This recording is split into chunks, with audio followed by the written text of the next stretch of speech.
आप भी हिंदी में कंप्यूटर सीखना चाहते हैं, इसलिए आप यहाँ तक आए हैं। तो हम आपको बताना चाहेंगे कि आप बिल्कुल सही जगह पर आए हैं, क्योंकि हमारे वेब बेस्ड कंप्यूटर ट्यूटोरियल आपके लिए ही बने हैं। आप यहाँ कंप्यूटर फंडामेंटल्स से लेकर कंप्यूटर बेसिक्स के ट्यूटोरियल्स आसानी से हिंदी में सीख पाएंगे। कंप्यूटर के हिंदी ट्यूटोरियल्स ऑनलाइन सरल भाषा में सिखाए गए हैं। आप बिना किसी शुल्क के इन कंप्यूटर ट्यूटोरियल्स को हिंदी भाषा में अपने मोबाइल पर या कंप्यूटर पर इंटरनेट के माध्यम से सीख सकते हैं।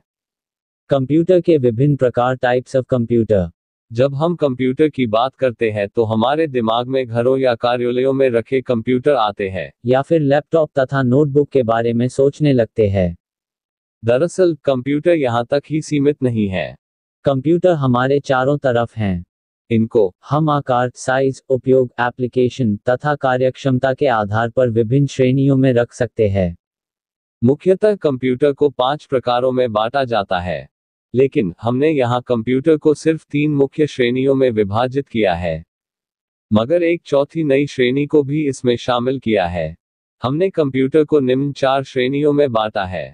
1. Analogue computer. एनालॉग कंप्यूटर एक ऐसी मशीन है जो आंकड़ों को एक भौतिक मात्रा, दाब, तापमान, लंबाई, ऊंचाई आदि को दर्शाता है। यह आंकड़े सतत, लगातार परिवर्तित होते रहते हैं। एनालॉग कंप्यूटर की कार्यक्षमता तेज होती है। इनका परिणाम हमें ग्राफ आदि के रूप में प्राप्त होता है। एनालॉग कंप्यूटर आंकड़े स्टोर नहीं कर सकता है। इनका उपयोग तकनीक, विज्ञान, शिक्षा आदि क्षेत्रों में किया जाता है। थर्मामीटर एक एनालॉग कंप्यूटर है। 2. Digital computer. यह कंप्यूटर एनालॉग कंप्यूटर से भिन्न होता है। एक कंप्यूटर जो सूचनाओं को अंकीय रूप में प्रोसेस करता है उसे डिजिटल कंप्यूटर कहा जाता है। डिजिटल कंप्यूटर सूचनाओं को अंकीय रूप में दर्शाने के लिए बाइनरी सिस्टम 0-1 का इस्तेमाल करता है। ये कंप्यूटर गणितीय तथा तार्किक कार्य करने में सक्षम होता है, जैसे एक कैलकुलेटर। ये कंप्यूटर एनालॉग कंप्यूटर से कुछ धीमे लेकिन परिणाम में अधिक शुद्ध होते हैं। डिजिटल कंप्यूटर सूचनाओं को स्टोर कर सकते हैं। एक डिजिटल कंप्यूटर गिनता है और एनालॉग कंप्यूटर मापता है। 3. Hybrid computer. ये कंप्यूटर एक एनालॉग कंप्यूटर तथा एक डिजिटल कंप्यूटर की विशेषताएं लिए होते हैं। हाइब्रिड कंप्यूटर इन दोनों तरह के कंप्यूटर से अधिक तेज और परिणाम शुद्ध होते हैं। इन कंप्यूटर्स में डिजिटल कंप्यूटर एक नियंत्रण तथा अंकीय कार्य करने के लिए होता है, वहीं एनालॉग कंप्यूटर समस्या का हल करते हैं। इनका उपयोग जटिल गणितीय समीकरण, वैज्ञानिक गणनाएं तथा रक्षा आदि के क्षेत्रों में किया जाता है।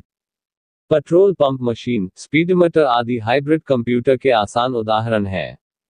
उद्देश्य, पर्पस के आधार पर कंप्यूटर के प्रकार।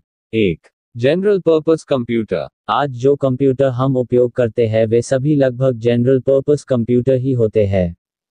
आप इस पाठ को एक सामान्य उद्देश्य कंप्यूटर पर ही पढ़ रहे हैं और हमने भी यह पाठ एक सामान्य उद्देश्य कंप्यूटर पर तैयार किया है। सामान्य उद्देश्य कंप्यूटर एक ऐसा कंप्यूटर होता है जो कई क्रियाकलापों को कर सकने की क्षमता रखता है। आप इसके द्वारा शोध पत्र लिख सकते हैं, अपने घर, कार्यालय का बजट तैयार कर सकते हैं, व्यवसाय की बिक्री का चार्ट आदि कार्य एक ही मशीन द्वारा कर सकते हैं। डेस्कटॉप, नोटबुक्स आदि सभी सामान्य उद्देश्य कंप्यूटर है। 2. Special purpose computer. जैसा कि नाम से जाहिर होता है, इस प्रकार के कंप्यूटर किसी कार्य विशेष को करने के लिए विकसित किए जाते हैं।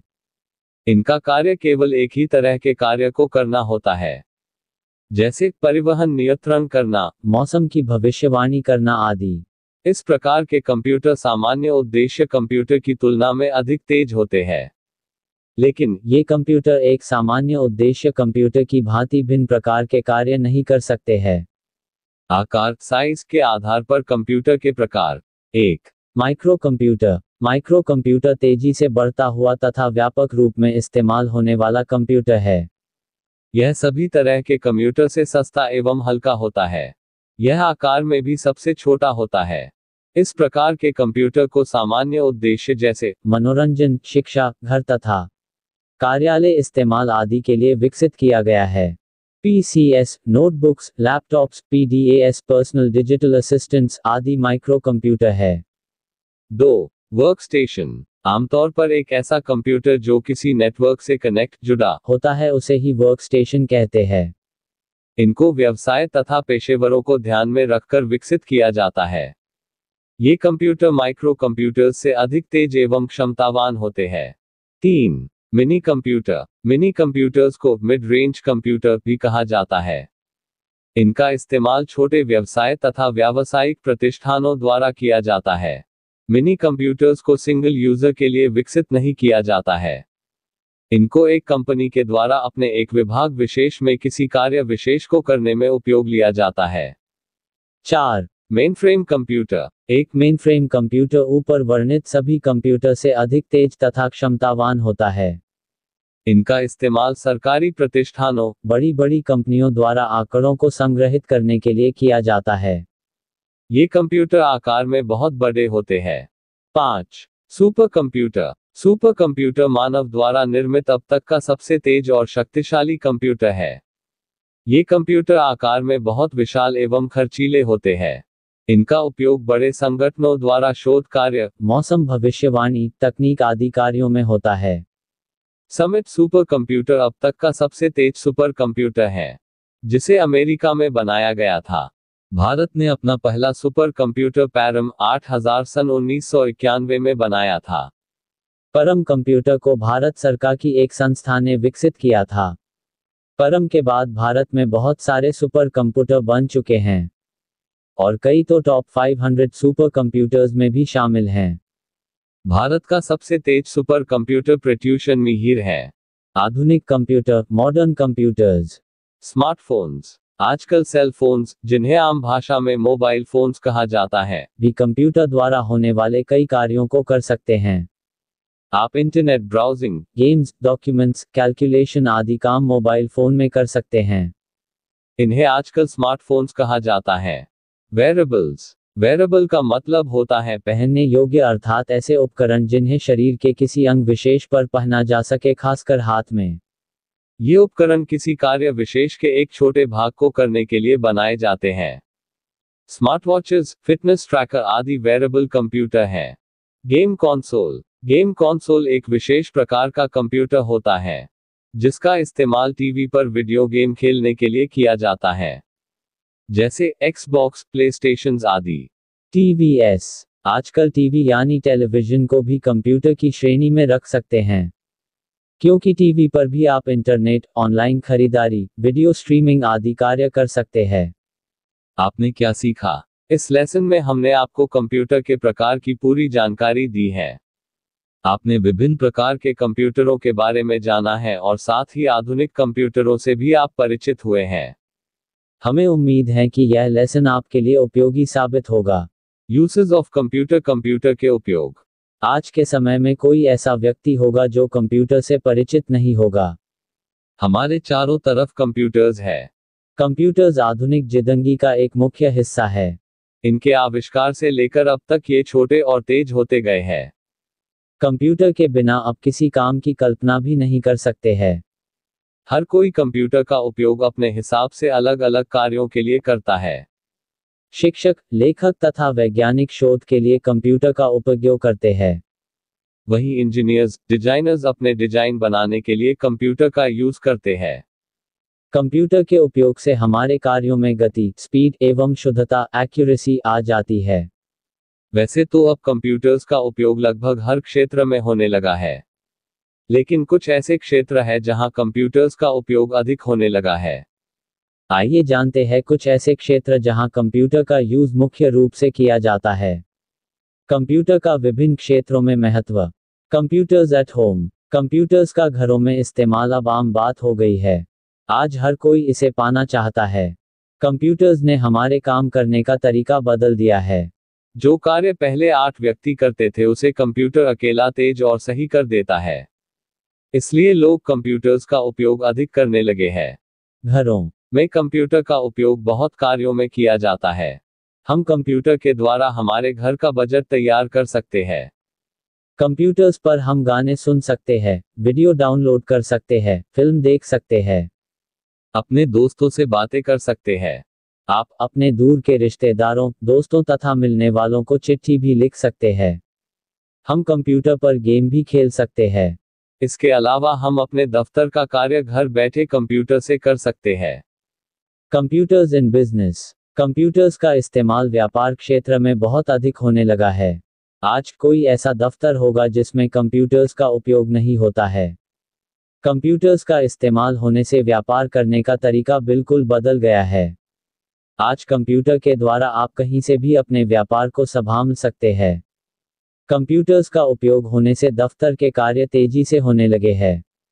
आप अपने कर्मचारियों का रिकॉर्ड, उत्पादन, बिक्री विवरण, स्टॉक आदि को कंप्यूटर द्वारा बना तथा संभाल सकते हैं। इसलिए दफ्तरों में कंप्यूटर्स का उपयोग किया जाता है। Computers in education. कंप्यूटर्स का उपयोग शिक्षा में होने से इस क्षेत्र में क्रांति सी आ गई है। हम घर बैठे ही कंप्यूटर द्वारा पढ़ सकते हैं। सिर्फ एक क्लिक पर हजारों कॉलेज, यूनिवर्सिटीज के कोर्सेज की जानकारी पा सकते हैं तथा प्रवेश भी ले सकते हैं। आजकल तो परीक्षाएं भी इसके द्वारा होने लगी है। लोगों को प्रशिक्षण भी कंप्यूटर्स द्वारा दिया जाता है। कंप्यूटर्स इन साइंस और इंजीनियरिंग। वैज्ञानिक तो कंप्यूटर के सबसे पुराने दोस्त है, क्योंकि कंप्यूटर्स का उपयोग विज्ञान तथा तकनीक के क्षेत्र में इसके आविष्कार से ही हो रहा है। इसलिए विज्ञान और तकनीक का क्षेत्र भी इससे अछूता नहीं है। वैज्ञानिक एक दूसरे से सूचनाएं साझा करने के लिए कंप्यूटर्स का उपयोग करते हैं। वे अपना शोध कार्य भी इसके माध्यम से पूरा कर लेते हैं। इंजीनियर्स अपने जटिल समीकरण, डिजाइन भी आसानी से कंप्यूटर के द्वारा मिनटों में पूरा कर लेते हैं। मौसम की भविष्यवाणी, परिवहन का संचालन, अंतरिक्ष, भूगोल आदि क्षेत्रों में कंप्यूटर्स का योगदान अतुलनीय है। Computers in medical. चिकित्सा तथा स्वास्थ्य क्षेत्र में कंप्यूटर्स का उपयोग एक वरदान है, क्योंकि इसने चिकित्सकों को उम्मीद दी है कि वो अब लगभग किसी भी तरह की स्वास्थ्य समस्या का सामना कर सकते हैं। मेडिकल क्षेत्र में कंप्यूटर्स का उपयोग होने से मरीजों का रिकॉर्ड आसानी से बनाया तथा उसे एक क्लिक से पाया भी जा सकता है। मरीजों की निगरानी की जा सकती है। किसी बीमारी के निदान खोजने में भी कंप्यूटर्स का उपयोग किया जाता है। मरीज के स्वास्थ्य की पल पल निगरानी की जा सकती है। लगभग हर प्रकार की जांच कंप्यूटराइज्ड मशीन द्वारा होने लगी है। Computers in defence. कंप्यूटर्स का इस्तेमाल रक्षा क्षेत्र में शुरुआत से ही होता रहा है, लेकिन आज इसके मायने बिल्कुल बदल गए हैं। सिर्फ एक कमांड द्वारा बड़ी बड़ी मिसाइलें, परमाणु हथियार, सैटेलाइट को नियंत्रित किया जा सकता है। नए नए हथियारों के डिजाइन कंप्यूटर द्वारा बनाए जाते हैं। सैनिकों, अपराधियों तथा हथियारों का रिकॉर्ड बनाया जाता है। Computers in sports. कंप्यूटर्स का इस्तेमाल खेलों में होने से खेलों का संचालन तेजी से तथा निर्बाध रूप से किया जा सकता है। इसके द्वारा खिलाड़ियों के रिकॉर्ड, उनके ऐतिहासिक पल, स्कोर कार्ड आदि को बनाया जा सकता है। किसी भी खेल में निर्णय लेने में कंप्यूटर्स का उपयोग होने से निर्णयों में सटीकता आती है। क्या आप जानते हैं, 14 नवंबर 1992 को पहली बार भारत वी दक्षिण अफ्रीका टेस्ट मैच में कंप्यूटर तकनीक पर आधारित थर्ड अंपायर कार्ल लाइबनबर्ग ने सचिन तेंदुलकर को रन आउट दिया था। Computers in government. कंप्यूटर्स के यूज से राजकाज भी अछूता नहीं है। आज सभी प्रशासनिक कार्य कंप्यूटर द्वारा होने लगे हैं। दरअसल ऐसा कोई क्षेत्र बचा ही नहीं जहां कंप्यूटर्स का यूज नहीं होता है। इसलिए आप जहां भी जाएंगे वहां कंप्यूटर्स का यूज होता पाएंगे। ऊपर वर्णित क्षेत्रों के अलावा हजारों ऐसे क्षेत्र हैं जहां कंप्यूटर्स का यूज किया जाता है। आपने क्या सीखा? इस लेसन में हमने आपको कंप्यूटर के उपयोग, यूसेज ऑफ कंप्यूटर के बारे में बताया है। हमें उम्मीद है कि यह लेसन आपके लिए उपयोगी साबित होगा। आधुनिक समय डिजिटल उपकरणों का है, जिनमें कंप्यूटर का महत्व सबसे ज्यादा है। आज लगभग हर क्षेत्र में कंप्यूटर के द्वारा कार्य होने लगा है। इसलिए बूढ़े से लेकर छोटा बच्चा तक कंप्यूटर का उपयोग करना सीख रहे हैं। कंप्यूटर ने मानव जीवन के रोजमर्रा के कार्यों को आसान, तेज और सस्ता भी बना दिया है, क्योंकि एक कंप्यूटर 10 इंसानों के बराबर काम अकेला कर सकता है। और इस लेसन में हम आपको ऐसे ही कुछ कंप्यूटर के फायदे और नुकसान के बारे में पूरी जानकारी देंगे। कंप्यूटर के फायदे और नुकसान के बारे में जानकर आप कंप्यूटर से अच्छी तरह परिचित हो जाएंगे और कंप्यूटर की विशेषताओं का ज्ञान भी हो जाएगा। Advantage of computer. कंप्यूटर एक ऐसा उपकरण जिसने मानव द्वारा किए जाने लगभग सभी कामों पर कब्जा कर लिया है। और यह कार्य उसकी कुछ विशेषताओं के कारण ही हुआ है। नीचे कंप्यूटर के फायदों के बारे में बताया जा रहा है। कंप्यूटर की विशेषताओं को पढ़कर आप जान पाएंगे कि हम इंसान कंप्यूटर को क्यों पसंद करते हैं। हाई स्पीड, तेज गति। कंप्यूटर एक तेज गति से कार्य करने वाली इलेक्ट्रॉनिक मशीन है। कंप्यूटर हम इंसान की तुलना में बहुत तेज गति से कार्य कर सकता है। इसमें बहुत ज्यादा डाटा को एक साथ प्रोसेस करने की क्षमता होती है। कंप्यूटर स्पीड को माइक्रोसेकंड्स, नैनोसेकंड्स और पिकोसेकंड्स भी मापा जाता है। एक्यूरेसी, काम की शुद्धता। कंप्यूटर तेज होने के साथ साथ एक्यूरेट भी होता है। यह सही इनपुट देने पर सही आउटपुट ही देता है। इसकी गणना 100% एरर फ्री होती है। इसके परिणामों की शुद्धता मानव परिणामों की तुलना में बहुत ज्यादा होती है। स्टोरेज कैपेबिलिटी, भंडारण क्षमता। मानव की तुलना में कंप्यूटर मेमोरी बहुत ज्यादा होती है। कंप्यूटर मेमोरी को कम या ज्यादा किया जा सकता है, जो हम इंसान नहीं कर सकते हैं। कंप्यूटर में ऑडियो, वीडियो, इमेज, टेक्स्ट आदि प्रकार का डाटा भंडारित किया जा सकता है। किसी एक कंप्यूटर की स्मृति को दूसरे कंप्यूटर के साथ इस्तेमाल किया जा सकता है। डिलिजेंस, परिश्रमी। कंप्यूटर बहुत मेहनती और थकान मुक्त उपकरण है। हम इंसानों की तरह थकावट, उबाऊपन, ध्यान केंद्रण आदि समस्याएं कंप्यूटर को नहीं होती हैं। यह एक ही काम को बिना थके बार बार समान शुद्धता से कर सकता है। कंप्यूटर बिना थके कई दिनों, घंटों तक कार्य कर सकता है। ऑटोमेशन, स्वचालितता। ऑटोमेशन कंप्यूटर की एक बहुत बड़ी खूबी है। यह सौंपे गए कार्य को अपने आप पूरा कर देता है। कम्युनिकेशन, बातचीत। कंप्यूटर्स एक दूसरे कंप्यूटर से आपस में कम्युनिकेट कर सकते हैं। कंप्यूटर एक दूसरे के साथ अपना डाटा आदान प्रदान कर सकते हैं। ये कम्युनिकेटिंग डिवाइसेस लैन, वैन, मॉडेम, वाईफाई, ब्लूटूथ द्वारा एक दूसरे के साथ संपर्क में रहते हैं। वर्सेटिलिटी, कार्य विविधता। कंप्यूटर एक वर्सेटाइल मशीन है। कंप्यूटर एक साथ कई अलग अलग कार्यों को कर सकता है। इस पर एक साथ कई विषयों, क्षेत्रों के कार्य किए जा सकते हैं। रिलायबिलिटी, भरोसेमंद। कंप्यूटर एक भरोसेमंद और विश्वसनीय उपकरण है। इसका जीवन कई वर्षों तक रहता है, इसलिए इस पर लंबे समय तक कार्य किया जा सकता है। और कंप्यूटर पार्ट्स को आसानी से रिप्लेस और मेंटेनेंस भी किया जा सकता है। नेचर फ्रेंडली, प्रकृति का रक्षक। कंप्यूटर्स का सभी कार्य पेपरलेस होता है, और जिस कार्य के लिए पहले कागज की जरूरत होती थी, वह भी कंप्यूटर से होने लगा है। इसलिए इनकी वजह से लाखों पेज कागज बनने से बच जाते हैं। इसलिए ये प्रकृति के रक्षक भी हैं। रिडक्शन इन कॉस्ट, लागत में कमी। कागज के बिन काम होने पर कागज और इससे संबंधित स्टेशनरी का पैसा बच जाता है, और कंप्यूटर का काम मानव की तुलना में सस्ता पड़ता है। डाटा को भी इलेक्ट्रॉनिक माध्यम में स्टोर किया जा सकता है, जिससे फाइलों का पैसा बचता है। डिसएडवांटेज ऑफ कंप्यूटर इन हिंदी। कहा जाता है कि जिस चीज में अच्छाई होती है उसमें बुराई भी होती है। इसी तरह फायदे के साथ नुकसान भी होता है। ये दोनों चीजें एक सिक्के के दो पहलू होते हैं। नीचे हम आपको कंप्यूटर की कुछ हानियां बता रहे हैं। नो इंटेलिजेंस, विवेक क्षमता का अभाव। कंप्यूटर में बुद्धि नहीं होती है। कंप्यूटर एक डब मशीन होती है, जो सोच नहीं सकती है। ये सिर्फ दिए गए निर्देशों का पालन कर सकते हैं, मगर कोई निर्णय नहीं ले सकते हैं। ह्यूमन डिपेंडेंसी, मानव पर निर्भर। स्वचालितता इसकी एक विशेषता होती है, मगर ये सिर्फ मानव द्वारा दिए गए निर्देशों का पालन ही कर सकता है। कंप्यूटर अपने आप कोई कार्य नहीं कर सकता है। ये कोई भी कार्य के करने के निर्देशों के लिए हम इंसानों पर ही निर्भर रहता है। एनवायरनमेंट, वातावरण। कंप्यूटर को कार्य करने के लिए साफ सुथरे वातावरण की जरूरत पड़ती है। धूल भरी जगह पर इसकी कार्यक्षमता प्रभावित होती है और ये कार्य करना बंद भी कर सकता है। नो इमोशंस, भावनाएं नहीं। कंप्यूटर एक इलेक्ट्रॉनिक डिवाइस होता है, जो बेजान उपकरणों से बनता है। कंप्यूटर में हम इंसानों की तरफ फीलिंग्स, इमोशंस नहीं होते हैं। आपने क्या सीखा? इस लेसन में हमने आपको कंप्यूटर के फायदे और नुकसान के बारे में पूरी जानकारी दी है। आपने कंप्यूटर की विभिन्न विशेषताओं यानी कंप्यूटर के लाभ और हानि के बारे में भी जाना है। हमें उम्मीद है कि यह लेसन आपके लिए उपयोगी साबित होगा। कंप्यूटर की कार्यप्रणाली। कंप्यूटर एक जटिल मशीन है जो विभिन्न उपकरणों और निर्देशों से मिलकर बना होता है। मगर जितनी जटिल कंप्यूटर की संरचना होती है उतनी ही सरल कंप्यूटर की कार्यप्रणाली फंक्शनैलिटी ऑफ कंप्यूटर इन हिंदी होती है। इस लेसन में हम आपको कंप्यूटर की कार्यप्रणाली की पूरी जानकारी देंगे, जिसे समझकर आपको पता चल जाएगा कि एक कंप्यूटर कैसे काम करता है। How does a computer work? Computer की कार्यप्रणाली फंक्शनैलिटी ऑफ कंप्यूटर।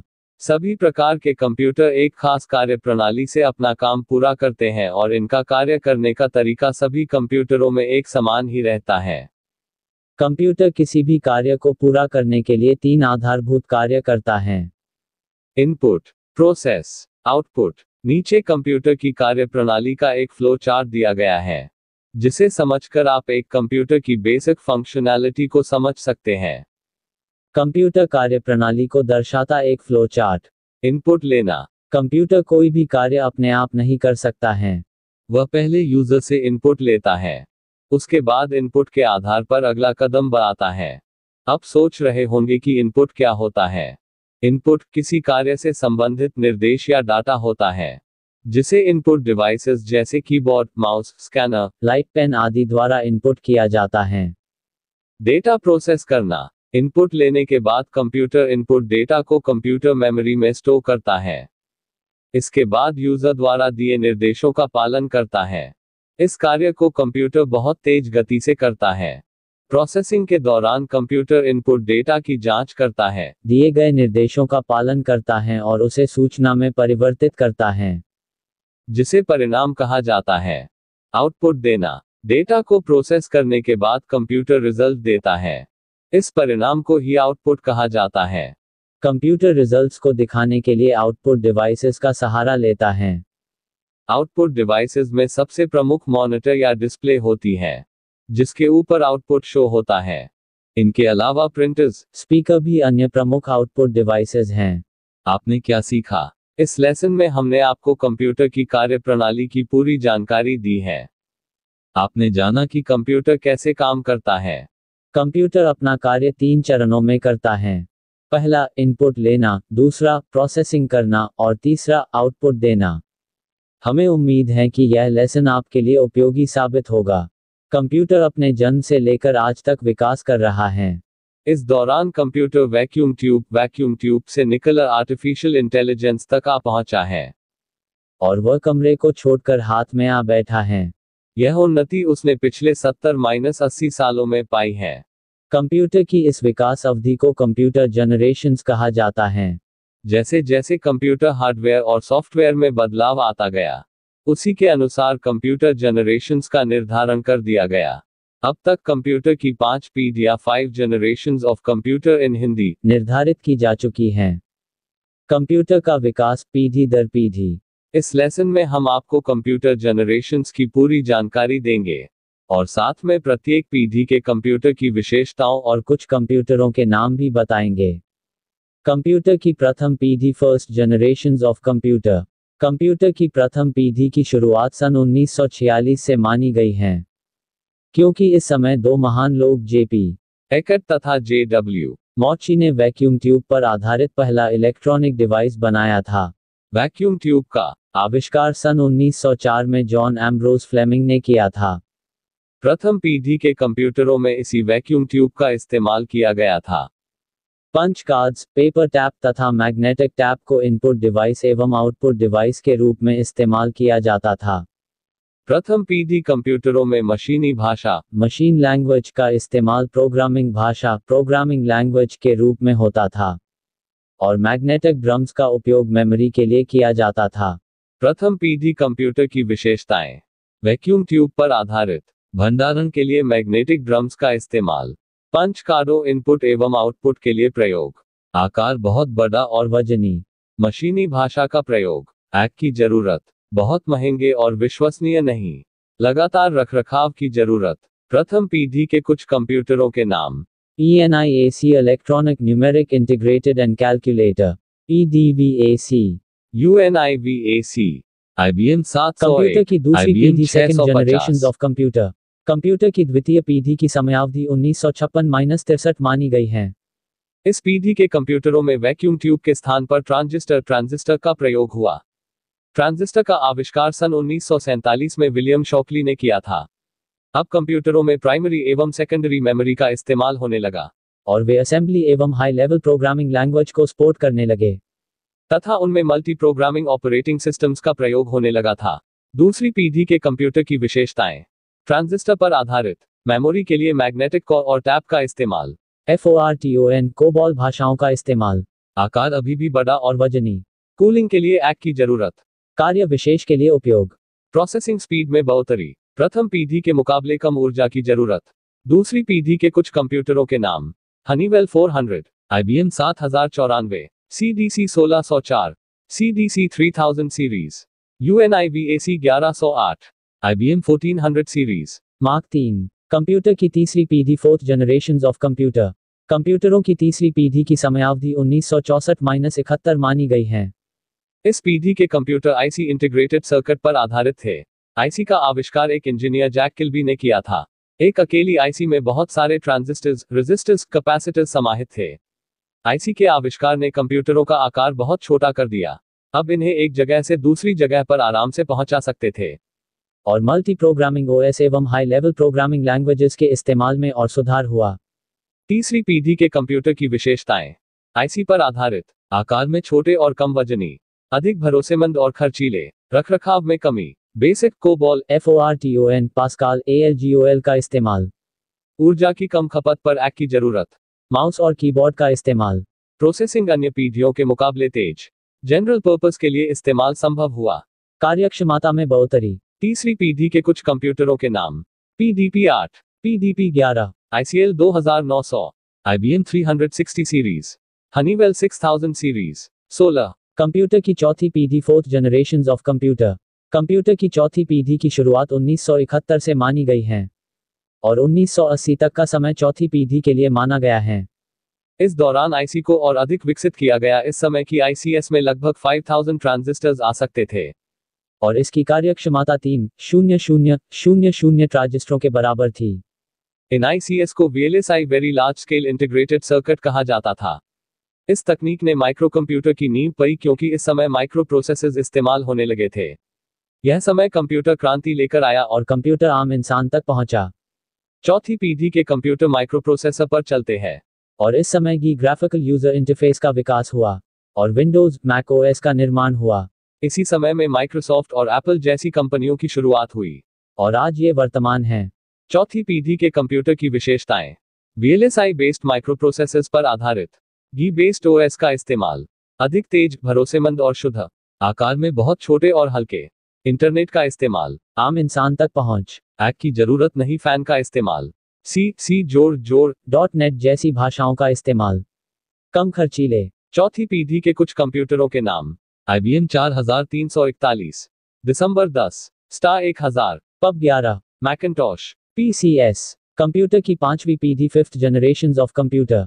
आप जिस डिवाइस पर इस लेसन को पढ़ रहे हैं वह पांचवी पीढ़ी का कंप्यूटर है।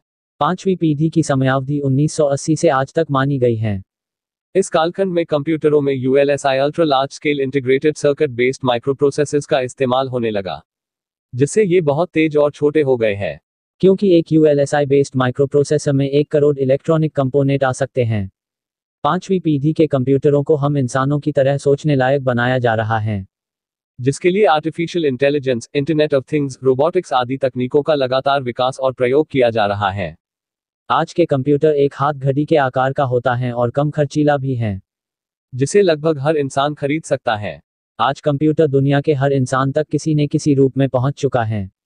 पांचवी पीढ़ी के कंप्यूटर की विशेषताएं।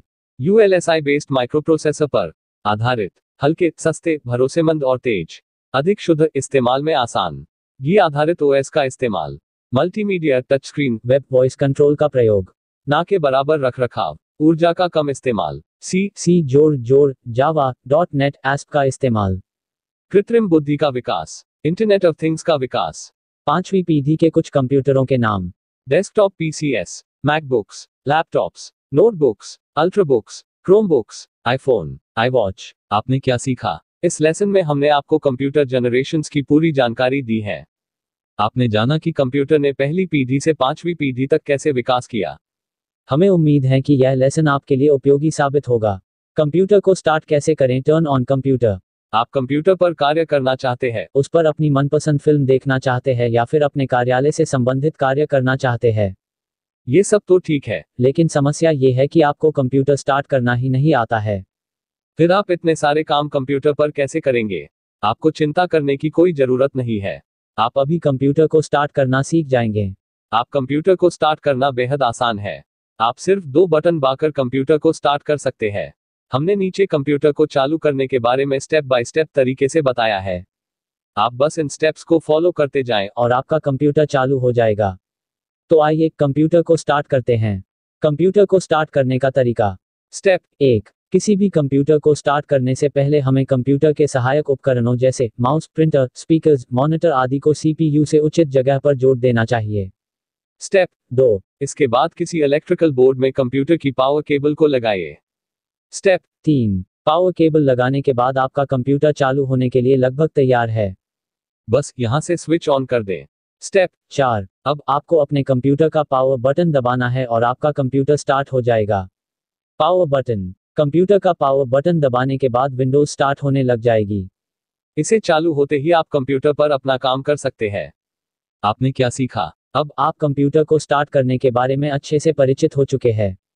आपने जाना कि किसी भी कंप्यूटर को किस प्रकार स्टार्ट करना चाहिए। हमें उम्मीद है कि यह ट्यूटोरियल आपके लिए उपयोगी रहा है। कंप्यूटर को टर्न ऑफ बंद कैसे करें? How to shut down computer. आप कंप्यूटर पर अपना कार्य कर चुके हैं या आप कुछ देर के लिए कंप्यूटर को आराम देना चाहते हैं, या फिर और किसी वजह से आप कंप्यूटर को टर्न ऑफ करना चाहते हैं। हमें कंप्यूटर को समय समय पर आराम देना ही चाहिए। कंप्यूटर को शट डाउन करने से हमारा कंप्यूटर सुरक्षित रहता है। कंप्यूटर पर हमारा डेटा रक्षित सेव रहता है और कंप्यूटर को टर्न ऑफ करने से ऊर्जा की भी बचत होती है। इसके लिए हमें कंप्यूटर को टर्न ऑफ करना पड़ता है। तो चलिए हम भी अपने कंप्यूटर को टर्न ऑफ करते हैं। नोट: कंप्यूटर को टर्न ऑफ करने से पहले इन बातों को ध्यान रखना चाहिए। 1. कंप्यूटर को टर्न ऑफ करने से पहले यह सुनिश्चित कर ले कि आपका कार्य अपनी सही जगह पर सेव हो गया है। यदि ऐसा नहीं होगा तो आप इसे खो सकते हैं। 2. आप जिस प्रोग्राम पर कार्य कर रहे हैं उन्हें भी कंप्यूटर को टर्न ऑफ करने से पहले बंद कर देना चाहिए।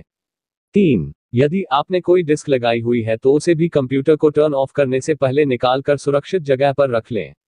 अब हम कंप्यूटर को टर्न ऑफ करने के लिए बिल्कुल तैयार है। इस पार्ट में कंप्यूटर को टर्न ऑफ, इसे शट डाउन करना भी कहते हैं, कई तरीकों से करना सीखेंगे। तो चलिए कंप्यूटर को टर्न ऑफ करते हैं। कंप्यूटर को बंद करने की विधियां। विधि 1. स्टेप 1. विंडोज स्टार्ट बटन पर क्लिक करें या फिर कीबोर्ड से विंडोज लोगो की दबाएं। स्टेप 2. स्टार्ट बटन पर क्लिक करने पर स्टार्ट मेन्यू खुल जाती है। यहां से शट डाउन बटन को खोजें। यह आपको स्टार्ट मेन्यू में दाईं ओर नीचे मिलेगा। स्टेप 3. शट डाउन बटन में 2 बटन होते हैं, पहला शट डाउन और दूसरा एरो। आपको पहले वाले बटन पर क्लिक करनी है और आपका कंप्यूटर शट डाउन हो जाएगा। नोट: यदि आप एरो पर क्लिक करेंगे तो आपके सामने शट डाउन बटन की मेन्यू खुल जाएगी। इसमें कंप्यूटर को टर्न ऑफ करने से संबंधित कुछ और बटन होते हैं। विधि 2. अब हम कीबोर्ड की सहायता से कंप्यूटर को टर्न ऑफ करेंगे। यह कोई अलग तरीका तो नहीं है, लेकिन इससे कंप्यूटर को टर्न ऑफ करने में समय की बचत होती है। आप सिर्फ कुछ सेकंड में ही अपने कंप्यूटर को टर्न ऑफ कर सकते हैं। तो आइए इस तरीके से कंप्यूटर को शट डाउन करते हैं। स्टेप 1. सबसे पहले कीबोर्ड से ऑल्ट जोड़ F4 एक साथ दबाएं। इस शॉर्टकट को दबाने पर हमारे सामने शट डाउन विंडो खुलकर सामने आती है। स्टेप 2. अब आपको शट डाउन विंडो से ड्रॉप डाउन लिस्ट को खोलना है। इसके लिए इस एरो पर क्लिक करें। स्टेप 3. अब आपको ड्रॉप डाउन लिस्ट से शट डाउन विकल्प पर क्लिक करना है ताकि वह सेलेक्ट हो जाए। स्टेप 4. इसके बाद कीबोर्ड से एंटर दबाएं और आपका कंप्यूटर शट डाउन हो जाएगा। विधि 3. यह तरीका सबसे आसान और बिल्कुल सरल है, लेकिन इस तरीके से कंप्यूटर को कभी भी टर्न ऑफ नहीं करना चाहिए। चूंकि हमारा उद्देश्य सीखना है, इसलिए इस तरीके को यहाँ बताया जा रहा है। अपने CPU, जिसे केस भी कहते हैं, से पावर बटन को दबाएं और आपका कंप्यूटर शट डाउन हो जाएगा। आपने क्या सीखा? अब आप कंप्यूटर को टर्न ऑफ करने के बारे में अच्छे से परिचित हो चुके हैं। आपने जाना कि किसी भी कंप्यूटर को किस प्रकार टर्न ऑफ करना चाहिए और कंप्यूटर को टर्न ऑफ करने से पहले किन बातों को ध्यान में रखना चाहिए। हमें उम्मीद है कि यह ट्यूटोरियल आपके लिए उपयोगी रहा है। कंप्यूटर रीस्टार्ट कैसे करते हैं? सरल तरीका। आप कुछ देर के लिए कंप्यूटर को आराम देना चाहते हैं। कंप्यूटर अपना कार्य ठीक से नहीं कर रहा है। कंप्यूटर अचानक काम करना बंद कर दे, कोई प्रोग्राम रुक जाता है। या और किसी वजह से आप कंप्यूटर को रीस्टार्ट करना चाहते हैं। हमें समय समय पर कंप्यूटर को रीस्टार्ट करते रहना चाहिए। इससे हमारा कंप्यूटर ताज़ा बना रहता है और और अपना कार्य भी अच्छे से करता है। तो चलिए हम भी अपने कंप्यूटर को रीस्टार्ट करते हैं। कंप्यूटर को रीस्टार्ट करने का तरीका। विधि 1। स्टेप 1। सबसे पहले विंडोज स्टार्ट बटन पर क्लिक करें या फिर कीबोर्ड से विंडोज लोगो की दबाएं। स्टेप 2। स्टार्ट बटन पर क्लिक करने पर स्टार्ट मेन्यू खुल जाती है। फिर स्टार्ट मेन्यू से शट डाउन बटन को खोजें। यह आपको स्टार्ट मेन्यू में दाईं ओर नीचे मिलेगा। स्टेप 3। शट डाउन बटन में 2 बटन होते हैं, पहला शट डाउन और दूसरा एरो। आपको दूसरे वाले बटन पर क्लिक करनी है। एरो पर एरो पर क्लिक करने पर आपके सामने शट डाउन बटन की मेन्यू खुल जाएगी। शट डाउन बटन में उपलब्ध सभी button. Step 4। Shut down menu से आपको रीस्टार्ट बटन पर क्लिक करना है और आपका कंप्यूटर रीस्टार्ट होने लगेगा। शट डाउन बटन से रीस्टार्ट बटन का चुनाव करते हुए। विधि 2। अब हम कीबोर्ड की सहायता से कंप्यूटर को रीस्टार्ट करेंगे। यह कोई अलग तरीका तो नहीं है, लेकिन इससे कंप्यूटर को रीस्टार्ट करने में समय की बचत होती है। आप सिर्फ कुछ सेकंड में ही अपने कंप्यूटर को रीस्टार्ट कर सकते हैं। तो आइए इस तरीके से कंप्यूटर को रीस्टार्ट करते हैं। स्टेप 1। सबसे पहले कीबोर्ड से ऑल्ट जोड़ F4 एक साथ दबाएं। स्टेप 2। इस शॉर्टकट की को दबाने पर हमारे सामने शट डाउन विंडो खुलकर सामने आती है। स्टेप 3। अब आपको शट डाउन विंडो से ड्रॉप डाउन लिस्ट को खोलना है। इसके लिए इस एरो पर क्लिक करें। शट डाउन विंडो को पूरा खोलने के लिए एरो पर क्लिक करना। स्टेप 4। इसके बाद ड्रॉप डाउन लिस्ट से रीस्टार्ट बटन को सेलेक्ट करें। शट डाउन विंडो से रीस्टार्ट बटन का चुनाव करना। स्टेप 5। अब कीबोर्ड से एंटर दबाएं और आपका कंप्यूटर रीस्टार्ट होने लगेगा। आपने क्या सीखा? अब आप कंप्यूटर को रीस्टार्ट करने के बारे में अच्छे से परिचित हो चुके हैं। आपने जाना कि किसी भी कंप्यूटर को किस प्रकार रीस्टार्ट करना चाहिए और कंप्यूटर को रीस्टार्ट करने से पहले किन बातों को ध्यान में रखना चाहिए। हमें उम्मीद है कि यह ट्यूटोरियल आपके लिए उपयोगी रहा है। कंप्यूटर के मुख्य उपकरणों के नाम। यदि आप कंप्यूटर से थोड़ा भी परिचित है तो आप जानते होंगे कि कंप्यूटर कोई अकेला पार्ट या डिवाइस नहीं है, बल्कि कंप्यूटर वह सिस्टम है जिसमें विभिन्न उपकरण पार्ट्स सामूहिक रूप से साथ मिलकर कार्य करते हैं। कंप्यूटर के वे पार्ट्स जिन्हें देख तथा छू सकते हैं हार्डवेयर कहलाते हैं, और दूसरी तरफ कंप्यूटर के वे भाग जिन्हें देख तथा छू नहीं सकते हैं और ये वे निर्देश या प्रोग्राम होते हैं जो हार्डवेयर को बताते हैं कि क्या करना है। वे सॉफ्टवेयर कहलाते हैं। इस लेसन में हम कंप्यूटर के कुछ मुख्य पार्ट्स को जानेंगे जिन्हें एक डेस्कटॉप कंप्यूटर में होना ही चाहिए। कंप्यूटर इन्हीं पार्ट्स से मिलकर बनता है। कंप्यूटर के पार्ट्स को कई श्रेणियों में बांटा गया है। आइए आप कंप्यूटर पार्ट्स की प्रत्येक श्रेणी के बारे में जानते हैं। 1. Computer case. कंप्यूटर पार्ट्स में कंप्यूटर केस का अपना स्थान है। यह एक प्रकार का कंटेनर होता है जिसमें कंप्यूटर के अनेक इलेक्ट्रॉनिक उपकरण लगे होते हैं जो कंप्यूटर को बनाते हैं। सभी कंप्यूटरों में सिस्टम यूनिट होता है। इसका आकार एक छोटे बक्से के समान होता है। इसमें मुख्यतः निम्न इलेक्ट्रॉनिक उपकरण लगे होते हैं: motherboard, CPU, memory, power supply unit. 2. Input devices. Computer parts के जिन उपकरणों की मदद से हम कंप्यूटर को निर्देश या आदेश पहुंचाते हैं वे उपकरण इनपुट डिवाइसेस है। ये कई प्रकार के होते हैं: mouse, keyboard, scanner, joystick, touch screen, webcam, digital camera. 3. Output devices. Input devices की मदद से कंप्यूटर को जो निर्देश या आदेश पहुंचाए जाते हैं, कंप्यूटर उन निर्देशों पर प्रोसेसिंग कर उपयोगकर्ता द्वारा वांछित परिणाम देता है। यह परिणाम कंप्यूटर पार्ट्स के जिन उपकरणों द्वारा उपयोगकर्ता द्वारा देखा, सुना या पढ़ा जाता है वे उपकरण आउटपुट डिवाइसेस है। ये कई प्रकार के होते हैं: monitor, speaker, printer. 4. Storage devices. Computer parts में स्टोरेज डिवाइसेस को आम भाषा में मेमोरी के नाम से जाना जाता है। कंप्यूटर पार्ट्स के ये उपकरण हमारे निर्देशों, आंकड़ों तथा सूचनाओं को लंबे समय तक स्टोर करने का कार्य करते हैं।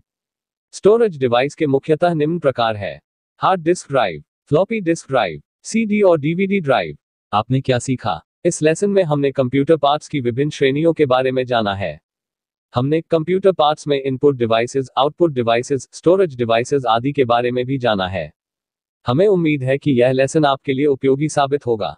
कंप्यूटर सॉफ्टवेयर क्या होता है, पूरी जानकारी आप इस लेसन को एक सॉफ्टवेयर पर ही देख रहे हैं।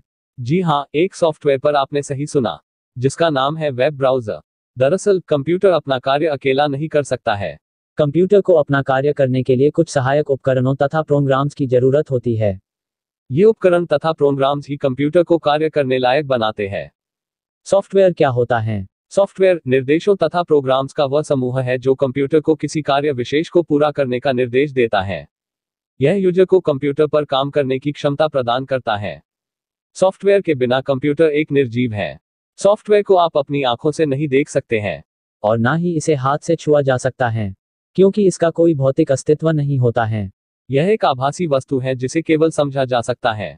सॉफ्टवेयर क्या होता है? यदि आपके कंप्यूटर में सॉफ्टवेयर नहीं होगा तो आपका कंप्यूटर मृत प्राणी के समान होगा, जो केवल लौह और अन्य धातुओं से बना एक बक्सा मात्र रह जाएगा। यदि आपके कंप्यूटर में ब्राउज़र नहीं होता तो आप इस लेसन को नहीं देख सकते थे। इसके अलावा MS office, Photoshop, Adobe reader, Picasa सभी सॉफ्टवेयर है जो आपको कंप्यूटर पर अलग अलग कार्य करने के योग्य बनाते हैं। सॉफ्टवेयर आपके कंप्यूटर में जान फूंकता है, उसे काम करने के योग्य बनाता है, और सॉफ्टवेयर की मदद से ही आप कंप्यूटर से अपना मनपसंद कार्य करवा सकते हैं। कंप्यूटर में सॉफ्टवेयर इंस्टॉल करने का तरीका। सॉफ्टवेयर के विभिन्न प्रकार, टाइप्स ऑफ सॉफ्टवेयर। हम कंप्यूटर का उपयोग विभिन्न कामों के लिए करते हैं, और ये सभी प्रकार के काम केवल एक सॉफ्टवेयर की मदद से पूरे नहीं किए जा सकते हैं। इसलिए काम की जरूरत के हिसाब से अलग अलग सॉफ्टवेयर बनाए जाते हैं। अध्ययन की सुविधा के लिए सॉफ्टवेयर के दो मुख्य वर्ग बनाए हैं। System software, application software. एक, सिस्टम सॉफ्टवेयर। सिस्टम सॉफ्टवेयर वह सॉफ्टवेयर है जो हार्डवेयर का प्रबंध एवं नियंत्रण करता है और हार्डवेयर एवं सॉफ्टवेयर के बीच क्रिया करने देता है। सिस्टम सॉफ्टवेयर के कई प्रकार है।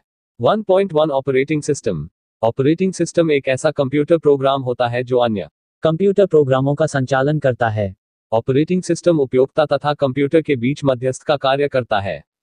यह हमारे निर्देशों को कंप्यूटर को समझाता है। और जाने Windows, Mac OS, Linux, Android. 1.2 utilities. Utilities को सर्विस प्रोग्राम के नाम से भी जाना जाता है। यह कंप्यूटर संसाधनों के प्रबंधन तथा सुरक्षा का कार्य करते हैं, लेकिन इनका हार्डवेयर से सीधा संपर्क नहीं होता है, जैसे डिस्क डिफ्रैगमेंटर, एंटीवायरस प्रोग्राम आदि यूटिलिटी प्रोग्राम है। 1.3 डिवाइस ड्राइवर्स। ड्राइवर एक विशेष प्रोग्राम होता है जो इनपुट और आउटपुट उपकरणों को कंप्यूटर से जोड़ता है ताकि ये कंप्यूटर से संचार कर सके, जैसे audio drivers, graphic drivers, motherboard drives आदि। 2. Application software. एप्लीकेशन सॉफ्टवेयर को एंड यूजर सॉफ्टवेयर कहा जा सकता है, क्योंकि इसका सीधा संबंध उपयोक्ता से होता है। इसे अप्स भी कहते हैं। एप्लीकेशन सॉफ्टवेयर उपयोक्ता को किसी विशेष कार्य को करने की आजादी देते हैं। इनके कई प्रकार है। 2.1 बेसिक एप्लीकेशन। बेसिक एप्लीकेशंस को सामान्य उद्देश्य सॉफ्टवेयर, जनरल पर्पस सॉफ्टवेयर भी कहा जाता है।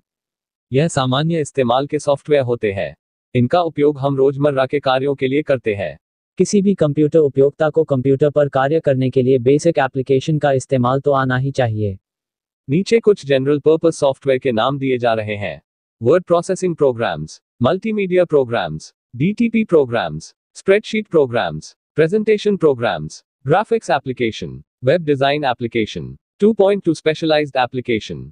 स्पेशलाइज्ड एप्लीकेशन को विशेष उद्देश्य सॉफ्टवेयर, स्पेशल पर्पस सॉफ्टवेयर भी कहा जाता है। इन सॉफ्टवेयर को किसी खास उद्देश्य के लिए बनाया जाता है। इनका इस्तेमाल भी किसी कार्य विशेष को करने के लिए होता है। नीचे कुछ विशेष उद्देश्य के लिए बनाए गए प्रोग्राम्स के नाम दिए जा रहे हैं।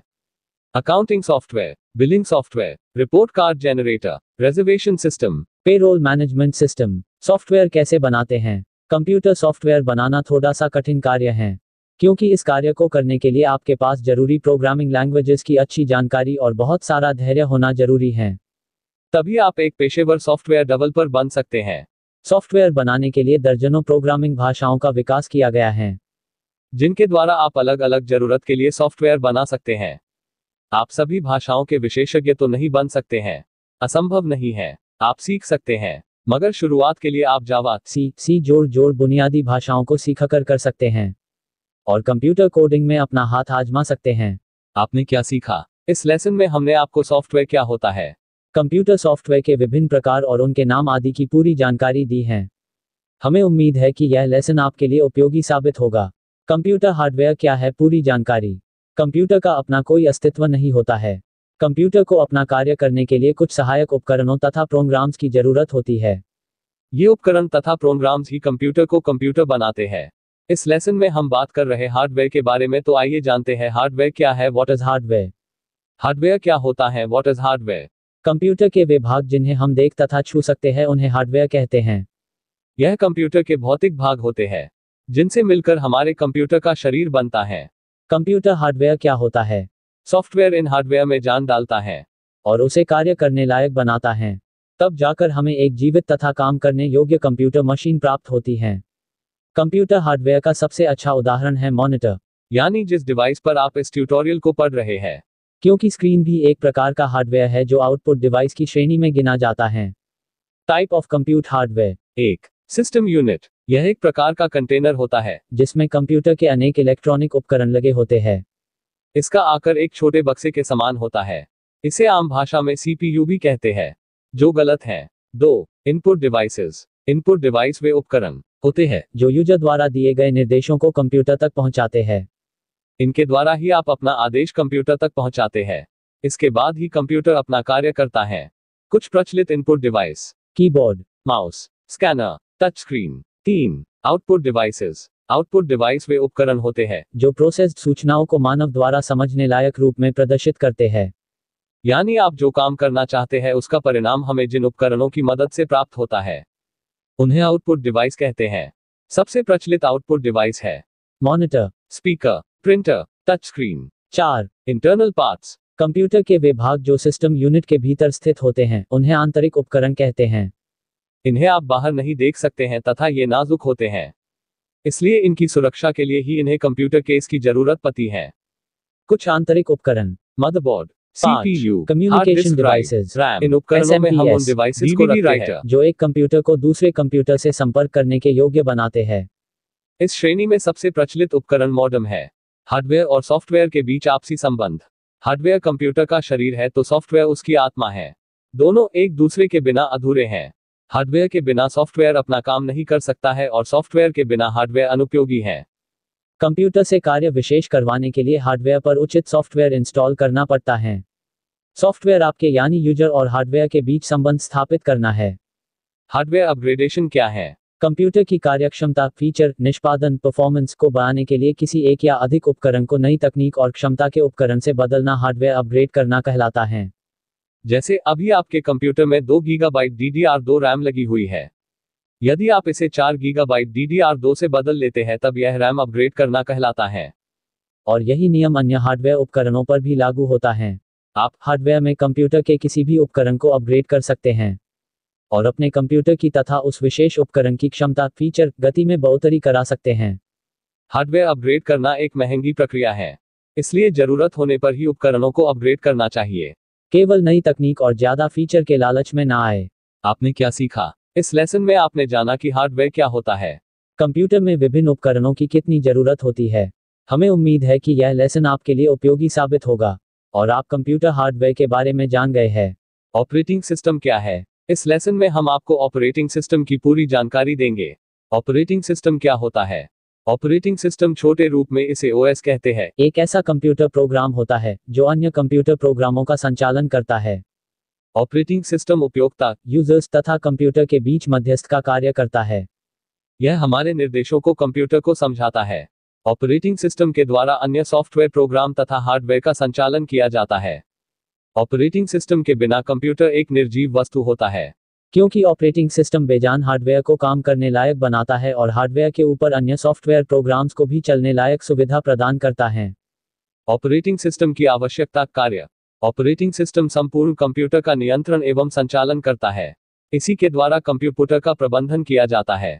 ऑपरेटिंग सिस्टम उपयोगकर्ता को कंप्यूटर पर आसानी से कार्य करने की योग्यता देता है। ऑपरेटिंग सिस्टम और कंप्यूटर के संबंधों को एक आरेख चित्र फ्लो चार्ट के माध्यम से समझा जा सकता है। ऑपरेटिंग सिस्टम के कुछ प्रमुख कार्य नीचे है। ऑपरेटिंग सिस्टम कंप्यूटर को ठीक प्रकार से उपयोग करने लायक सरल बनाता है। ऑपरेटिंग सिस्टम उपयोगकर्ता से हार्डवेयर की भारी भरकम सूचनाओं को उपयोगकर्ता से छिपा लेता है, इसलिए उपयोगकर्ता का ढेर सारी सूचनाओं से सामना नहीं होता है। ऑपरेटिंग सिस्टम उपयोगकर्ता को एक सरल माध्यम उपलब्ध कराता है, इसलिए वह कंप्यूटर पर आसानी से कार्य कर पाता है। ऑपरेटिंग सिस्टम उपयोगकर्ता एवं हार्डवेयर के बीच मध्यस्थ का कार्य करता है, ताकि उपयोगकर्ता कंप्यूटर और उसके संसाधनों का उपयोग सरलता से कर सके। कंप्यूटर और इसके संसाधनों का प्रबंधन करना ऑपरेटिंग सिस्टम का एक जरूरी कार्य है। ऑपरेटिंग सिस्टम के विभिन्न प्रकार।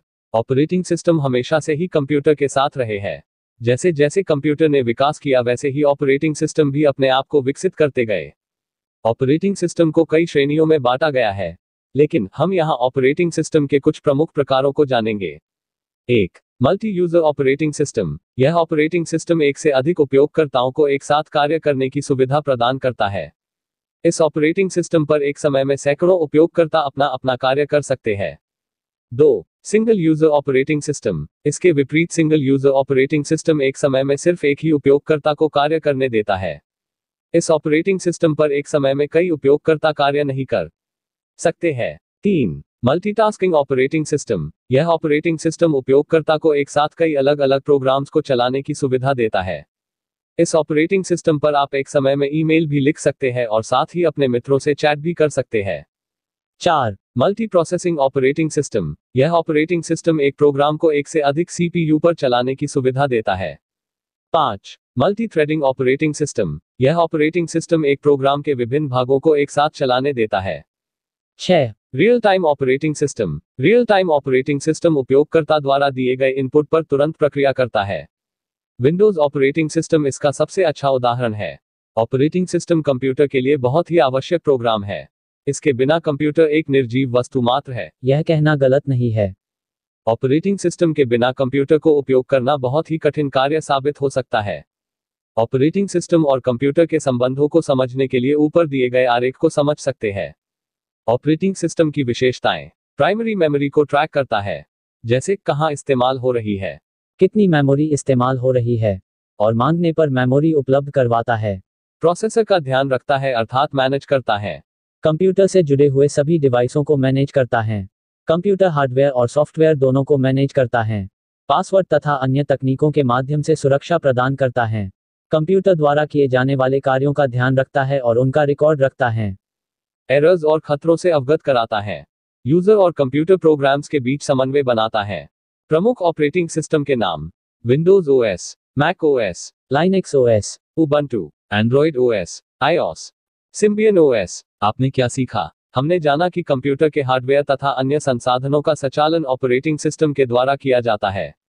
इसके अलावा ऑपरेटिंग सिस्टम की आवश्यकता और उसके कुछ श्रेणियों से भी अवगत हुए। हमें उम्मीद है कि यह लेसन आपके लिए उपयोगी साबित हुआ है। इनपुट डिवाइस क्या है, इनकी पूरी जानकारी।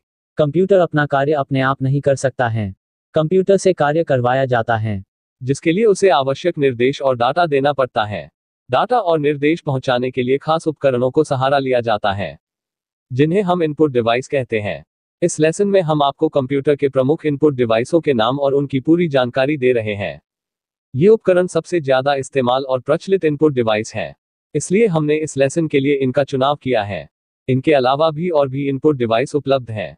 कीबोर्ड। कीबोर्ड एक इनपुट डिवाइस है, जिसकी सहायता से हम कंप्यूटर को निर्देश और डाटा देते हैं। कीबोर्ड का उपयोग मुख्य रूप से टेक्स्ट लिखने के लिए किया जाता है, मगर कुछ स्पेशल फंक्शंस और कमांड्स भी कीबोर्ड द्वारा दी जाती हैं। कीबोर्ड की बनावट एक टाइपराइटर की तरह होती है, जिसमें 100 से भी अधिक कीज होती हैं। कीबोर्ड कीज को function keys, typing keys, control keys, navigation keys और न्यूमेरिक कीज में बांटा जाता है। माउस। माउस एक खास मगर आम इनपुट डिवाइस है, जिसे पॉइंटिंग डिवाइस भी कहा जाता है। माउस का उपयोग मुख्यतः कंप्यूटर स्क्रीन पर आइटम्स को चुनने, सरकाने, उनकी तरफ जाने, उन्हें खोलने और बंद करने के लिए किया जाता है। कंप्यूटर माउस भी आमतौर पर वास्तविक माउस की तरह ही नजर आता है।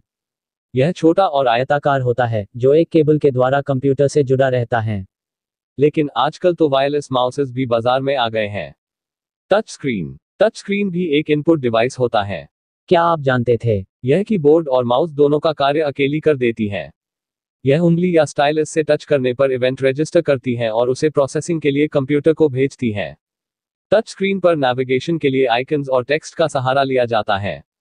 जॉयस्टिक। जॉयस्टिक भी कुछ माउस की तरह का इनपुट डिवाइस होता है, जिसका उपयोग कर्सर या पॉइंटर को नियंत्रित करने के लिए किया जाता है।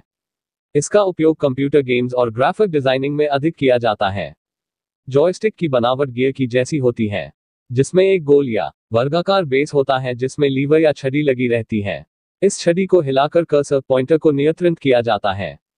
आजकल जॉयस्टिक्स में बटन भी आते हैं जिन्हें ट्रिगर्स कहा जाता है। Light pen. लाइट पेन एक पॉइंटिंग इनपुट डिवाइस है, जिसका इस्तेमाल टेक्स्ट को सेलेक्ट करने, पिक्चर ड्रॉ करने के लिए किया जाता है। इसकी बनावट एक बॉल पेन के जैसी होती है। लाइट पेन को टच स्क्रीन का जन्मदाता भी माना जाता है। Track ball. ट्रैक बॉल एक इनपुट डिवाइस है जिसका इस्तेमाल पॉइंटर को नियंत्रित करने के लिए किया जाता है। इसके बेस में एक आधी धंसी हुई बॉल होती है जिसे हिलाने पर पॉइंटर हलचल करता है। ट्रैक बॉल में भी बटन होते हैं जो माउस बटन की तरह क्लिक का काम करते हैं। स्कैनर एक फोटोकॉपी मशीन की तरह होती है और काम करती है, मगर इसका परिणाम विपरीत होता है। स्कैनर की मदद से हम हार्ड कॉपी यानी कागज पर उपलब्ध डाटा को कंप्यूटर में पहुंचाते हैं, जिसे यूज करने से पहले एडिट भी कर सकते हैं और प्रिंट भी ले सकते हैं। वेबकैम, जिसका पूरा नाम वेब कैमरा होता है, एक छोटा डिजिटल कैमरा होता है जो सीधे कंप्यूटर से जुड़ा रहता है, जो सॉफ्टवेयर की मदद से कंट्रोल किया जाता है। इसका उपयोग वीडियो कॉलिंग करने, वीडियो रिकॉर्ड करने, तस्वीर खींचने के लिए किया जाता है। आजकल लैपटॉप में तो वेबकैम बिल्ट इन होता है, मगर कंप्यूटर के लिए इसे अलग से खरीदना पड़ता है। और स्मार्टफोन्स में इसे फ्रंट फेसिंग कैमरा, आसान शब्दों में कहें तो सेल्फी कैमरा के नाम से जाना जाता है। डिजिटल कैमरा का उपयोग तस्वीरों और वीडियो को कंप्यूटर में पहुंचाने के लिए किया जाता है। फिर इन तस्वीरों और वीडियो को ग्राफिक एडिटर द्वारा मैनिपुलेट किया जाता है और फिर यूजर इन्हें प्रिंट कर सकता है। माइक्रोफोन का इस्तेमाल साउंड इनपुट देने के लिए किया जाता है। इसकी सहायता वॉइस चैट कॉलिंग करते समय आवाज पहुंचाई जा सकती है और प्रेजेंटेशंस, वीडियोस के लिए साउंड रिकॉर्ड की जा सकती हैं। ग्राफिक टैबलेट को डिजिटाइजर भी कहा जाता है, जिसका उपयोग कंप्यूटर स्क्रीन पर लिखने के लिए किया जाता है। यह इनपुट उपकरण ग्राफिक्स और पिक्टोरियल डेटा को बाइनरी इनपुट में बदलता है। लर्निंग में इसका बहुत इस्तेमाल होता है। MICR का पूरा नाम मैग्नेटिक कैरेक्टर रीडर होता है। MICR का सबसे ज्यादा इस्तेमाल फाइनेंशियल सेक्टर में किया जाता है। इस उपकरण की मदद से ये बैंकिंग संस्थाएं चेक्स प्रोसेसिंग के लिए करती हैं। चेक पर बैंक कोड और चेक नंबर एक विशेष स्याही से छपा रहता है, जिसमें मशीन के पने योग्य मैग्नेटिक पार्टिकल मिले रहते हैं। ये मशीन चेक्स पर मुद्रित डाटा को पढ़ती है और उसे कंप्यूटर में भेज देती है। यह कार्य बहुत तेजी से किया जाता है। OCR का पूरा नाम ऑप्टिकल कैरेक्टर रीडर होता है। इसका उपयोग मुद्रित, प्रिंटेड, टंकित, टाइप्ड और हस्तलिखित हैंडरिटन टेक्स्ट को मशीन एनकोडेड टेक्स्ट में बदलने के लिए किया जाता है। डेटा एंट्री जैसे कामों के लिए OCR सबसे ज्यादा कारगर मशीन है। बारकोड रीडर का इस्तेमाल वस्तुओं पर मुद्रित बारकोडेड डेटा को पढ़ने के लिए किया जाता है। इसकी सहायता से वस्तुओं की गिनती, छंटनी आसानी से हो जाती है। यह एक स्कैनर की तरह कार्य करता है, जो डाटा को पता है और उसे कंप्यूटर में भेज देता है। OMR का पूरा नाम ऑप्टिकल मार्क रीडर होता है, जो पेन या पेंसिल के मार्क्स को स्कैन करता है। इसका उपयोग आंसर शीट्स को चेक करने के लिए किया जाता है, जिन्हें OMR शीट कहा जाता है। इसके द्वारा बहुचयनात्मक प्रश्नों को जांचा जाता है। आपने क्या सीखा? इस लेसन में हमने आपको कंप्यूटर के इनपुट डिवाइसेस की पूरी जानकारी उपलब्ध करवाई है। आपने जाना कि कंप्यूटर में अलग अलग कार्यों के लिए विभिन्न इनपुट उपकरणों का इस्तेमाल किया जाता है। हमें उम्मीद है कि यह लेसन आपके लिए उपयोगी साबित होगा। आउटपुट डिवाइस क्या है, इनकी पूरी जानकारी। कंप्यूटर इनपुट डिवाइसेस से निर्देश और डाटा लेकर उसे प्रोसेस करने के बाद परिणाम देता है। इस परिणाम को दिखाने के लिए उसे कुछ खास उपकरणों की जरूरत पड़ती है, जिन्हें आउटपुट डिवाइसेस कहते हैं। इस लेसन में हम आपको कंप्यूटर के आउटपुट डिवाइसेस की पूरी जानकारी देंगे। हमने यहाँ प्रमुख आउटपुट डिवाइसों को चुना है, जो सबसे ज्यादा प्रचलित और उपयोग में लिए जाते हैं, क्योंकि परिणाम के अनुसार आउटपुट उपकरण भी बदल सकता है। मॉनिटर, जिसे VDT वीडियो डिस्प्ले टर्मिनल और VDU वीडियो डिस्प्ले यूनिट भी कहते हैं, कंप्यूटर का मुख्य आउटपुट डिवाइस है, जिसका इस्तेमाल कंप्यूटर आउटपुट डिस्प्ले करने के लिए करता है। यह आउटपुट वीडियो, टेक्स्ट, इमेजेस कुछ भी हो सकता है। मॉनिटर किसी आउटपुट को दिखाने के लिए पिक्सेल्स का इस्तेमाल करता है। जितने ज्यादा पिक्सेल्स होंगे, ऑब्जेक्ट भी उतना ही साफ होगा। पिक्सेल्स को आप एक डॉट मान सकते हैं। मॉनिटर की बनावट आपकी टीवी के जैसी होती है, जिसमें screen, button, power supply, case आदि चीजें होती हैं। इन मॉनिटर को इनकी मैन्युफैक्चरिंग टेक्नोलॉजी के आधार पर दो वर्गों में बांटा जाता है। CRT monitor, FPD monitor. एक CRT मॉनिटर। CRT का पूरा नाम कैथोड रे ट्यूब होता है। CRT एक इलेक्ट्रॉन बीम होती है जो स्क्रीन पर घूमती है। इसे आम भाषा में पिक्सल कहा जाता है। स्क्रीन पर जितने ज्यादा CRT होंगे, ऑब्जेक्ट उतना ही क्वालिटी का दिखाई देता है। एक CRT मॉनिटर आपकी पुरानी टीवी के जैसा होता है, जो बहुत वजनी भी होता है और बिजली भी अधिक खपत करता है। ये मॉनिटर अधिकतर तीसरी और चौथी पीढ़ी के कंप्यूटरों में इस्तेमाल होते थे। 2 FPD मॉनिटर। FPD का पूरा नाम फ्लैट पैनल डिस्प्ले होता है, जो एक पतली स्क्रीन होती है जिसे आप दीवार पर टांग सकते हैं, हाथ में पहन सकते हैं। यह बहुत हल्की, छोटी और मजबूत होती हैं। इनका इस्तेमाल आप calculators, digital clocks, laptop display, smartphone screen आदि में होता है। FPD को आप दीवार पर टंगी टीवी के समान मान सकते हैं, जिसे आप LCD लिक्विड क्रिस्टल डिवाइस और LED लाइट इमिटिंग डायोड्स के नाम से भी जानते हैं। आजकल कंप्यूटरों में LCD और LED मॉनिटर्स का ही उपयोग किया जाता है। स्पीकर। स्पीकर एक आउटपुट डिवाइस है जिसका इस्तेमाल कंप्यूटर साउंड आउटपुट देने के लिए करता है। आप जो गाने सुनते हैं, फिल्मों के डायलॉग सुनते हैं, वह सब स्पीकर के द्वारा ही सुनाई पड़ता है। कंप्यूटर साउंड रिजल्ट्स को स्पीकर के माध्यम से ही बताता है। प्रिंटर। प्रिंटर एक अन्य महत्वपूर्ण आउटपुट डिवाइस है जिसका उपयोग कंप्यूटर में स्टोर डिजिटल डेटा को कागज पर मुद्रित किया जाता है। जब डाटा कागज पर छप जाता है तो इसे हार्ड कॉपी कहते हैं, और कंप्यूटर में रहने पर इसे सॉफ्ट कॉपी कहा जाता है। हम कंप्यूटर में उपलब्ध डाटा को कई प्रकार और क्वालिटी में छाप सकते हैं। इसके लिए हमें अलग अलग प्रकार के प्रिंटर्स की जरूरत पड़ती है, जिनके नाम नीचे दिए जा रहे हैं।